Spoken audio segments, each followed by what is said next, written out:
So you would have seen an introduction to the aldol reaction or the aldol condensation. That's where it eliminates water in the reaction. But what I want to look at, because what's more important, is looking at a crossed-aldol condensation. The previous example was boring because the same molecule effectively reacted with itself. A good example of a crossed-aldol condensation that works really, really nicely, and in fact some of you probably did this as a practical, is to take these two compounds. The one is acetone and the other one is benzaldehyde. And if you just stir these two together at room temperature with a catalytic amount of sodium hydroxide, you get very easily, you get this dibenzylidine acetone, which is actually a useful ligand to stabilize palladium. And it looks like that. So two molecules of benzaldehyde have reacted with one molecule of acetone. So if we look very carefully, that's here are the bits and pieces. There's the benzaldehyde part over there. If we covered it up, you can see that looks like benzaldehyde on either side over there. And if I cover up both of those sides, you can see there's the acetone molecule. So when looking at this over here, we can identify that this carbon over here is where the enolate was formed, and it added to this aldehyde over there.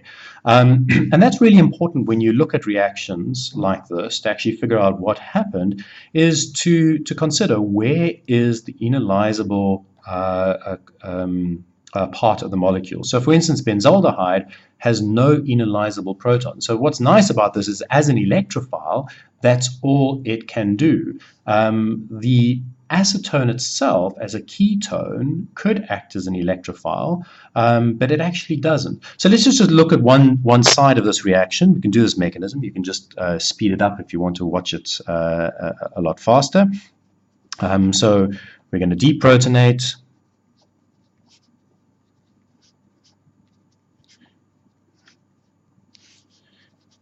And we form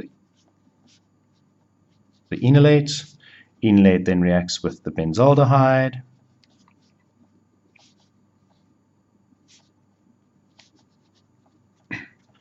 And we get this,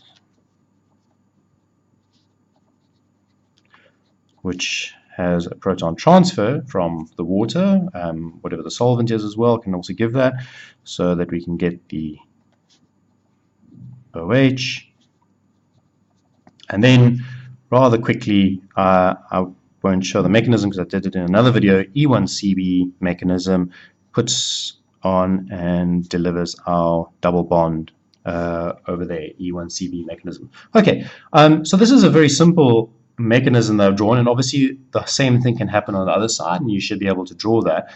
Just an important thing to remember whenever we're drawing out these types of mechanisms, remember that this base is not strong enough to fully deprotonate this proton to give us the enolate completely. So actually this arrow over there is wrong. All right, it is not an arrow like that. It is an equilibrium, and if anything, the equilibrium is lying on the left-hand side by quite a lot. Very small amounts of the enolate will be formed.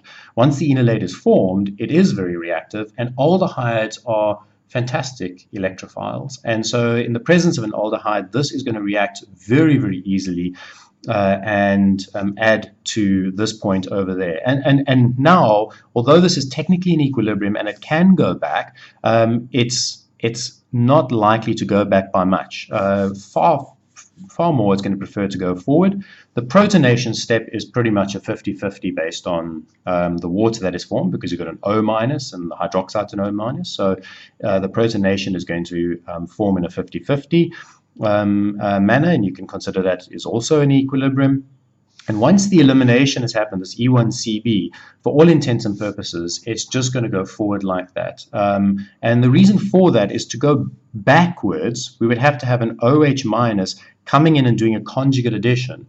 And if you think about that, an OH minus is a hard nucleophile, and it's actually unlikely to want to do a conjugate addition in that way. So this part makes the reaction and drives this reaction overall to completion. There is something really important for us to take home regarding crossed-aldol condensations, and this is the absolute key one. The reason that this reaction works so well is because the nucleophile and the electrophile have been partnered together in an absolutely fantastic way.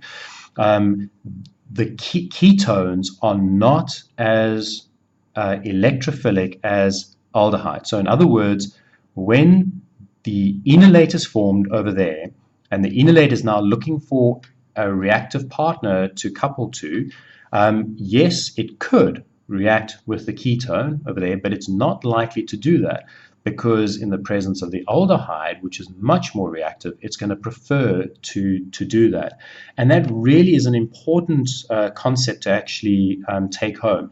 And a good way of asking this question from a back to front type of way is to say, why would this reaction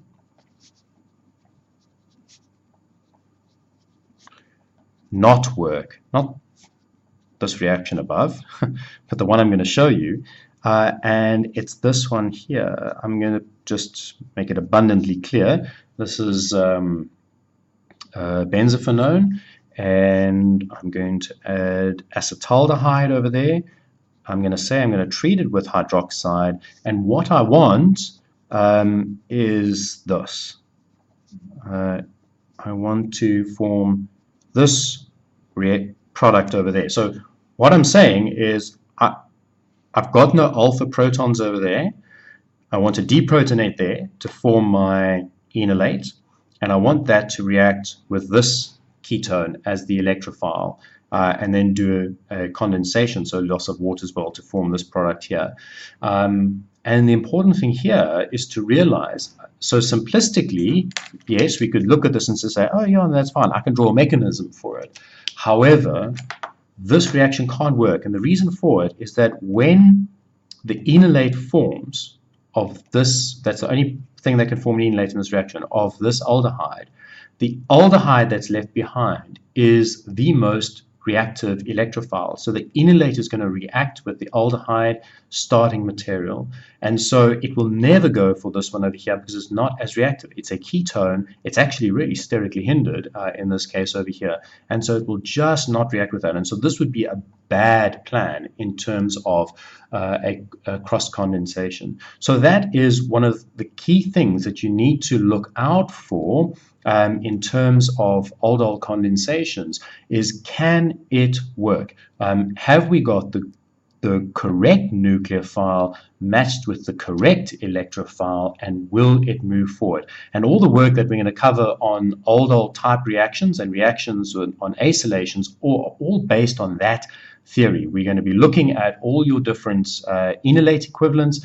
It's all effectively the same thing, but this is at heart what we must know.